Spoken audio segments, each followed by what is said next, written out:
In this episode, I give my unbiased opinion on a scooter. I try to see if that scooter fits in a car. And I do a thing. Here's a quick rundown on the controls on this Yadea Elite Prime scooter. The power button turns it on and also turns on the headlight. If you want to turn that headlight off, you click it one more time.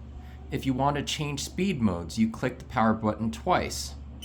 You can see I'm in drive, then sport, then boost, then pedestrian mode. If you want to change from kilometers to hour to miles per hour, you hit this power button 3 times. Well, almost 3 times.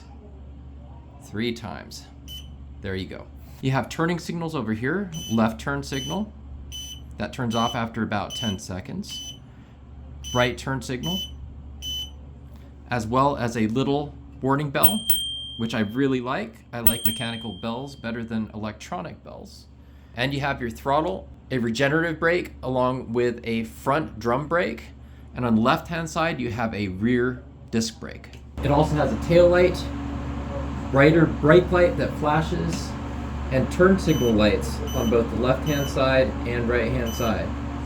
It also comes with a single-sided swing arm on both the front and the rear of the scooter with a polymer-type suspension system. Absolutely perfect as far as a scooter is concerned, and ultra quiet. Reminds me a little bit of a Ducati 748 that I used to own. It's also built with a powerful 800-watt motor in the rear hub, which is a lot more than most single-motored scooters. I really like this scooter charger. It is one of the most compact I've seen. It's nice, rounded, smooth. It even has a little hanger so you can dissipate heat.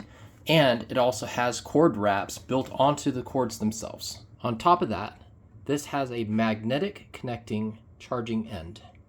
So you just throw it up here and boom, you're charging. This cover magnetically closes.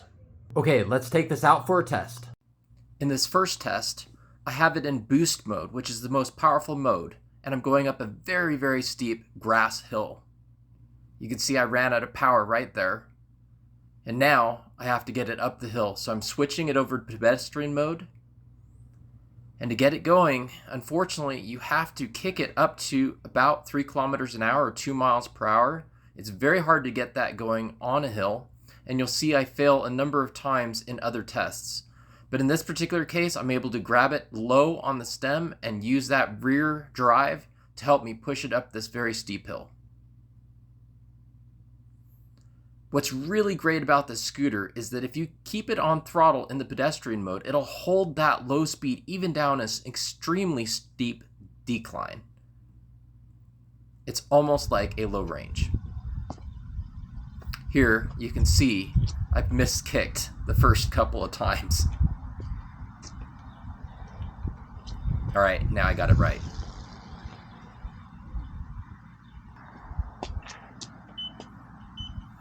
Another problem that this scooter has, unfortunately, is that double click to change modes. I kept on missing that, and I miss it on the trail as well. It's kind of a pain. I really wish they had a dedicated switch. Here, look how quiet this thing is. This is in pedestrian mode. This is the lowest speed mode. Now in drive. Here's sport mode. And finally, boost. I can't believe how quiet this thing is.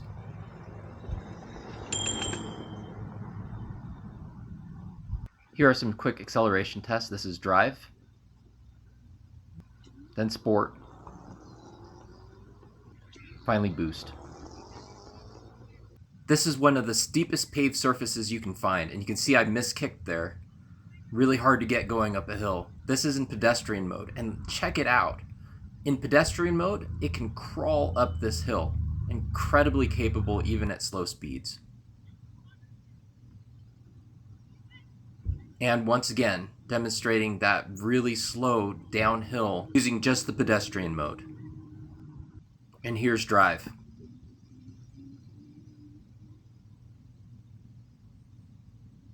Sport.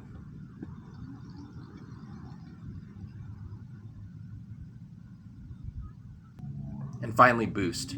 I was able to get it over 8 miles per hour going up this hill, starting on the hill itself. Still on boost mode heading down the hill, and now you can see how fast I can climb that hill on boost when I'm actually starting before I hit the hill. Here's another great function. If you tap the brakes going backwards, it'll regen and slow it down. This Yadea Elite Prime scooter has a lot going for it. I took it on a long trip, and you know what? It was able to go 34 miles without running out of battery power.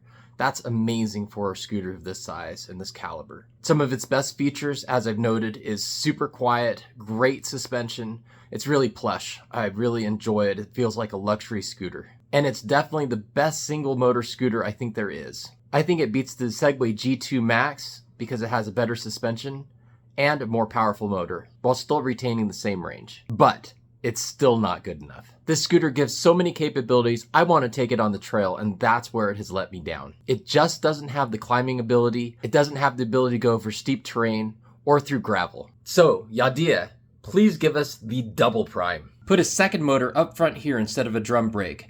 Give me bigger tires, both front and rear, make it from a 10-inch to maybe 11 or 12-inch. And please give me a dedicated speed range button. And please, 0 start! With those upgrades, the Yadea Double Prime would be first class. For the next challenge, I decided to buy some lemonade from some girls on the street. And that is, here's the challenge. Get this, yeah, in that.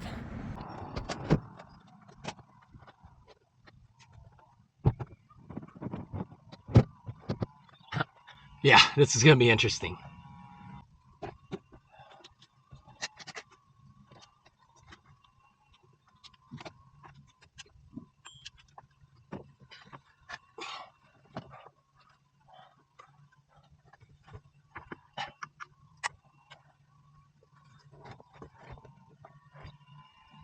Yeah, I think this is gonna work.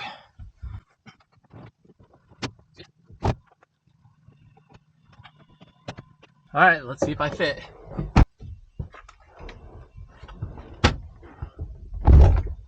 Yep, no problem. So the answer is you can fit one of these scooters in a cyanide queue, and if you can do that, you can fit one of these scooters in any car, I'm pretty sure. Okay, let's get out of here.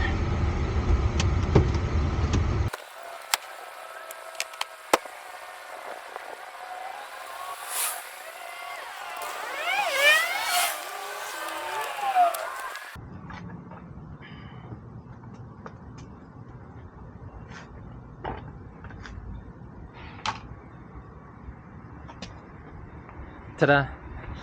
Okay, that was terrible. So I decided to build a thing. In the next video, I'll go over some of its features. In the meantime, if you're interested in one of these, contact me at quantaqualification@gmail.com. Thank you so much for watching.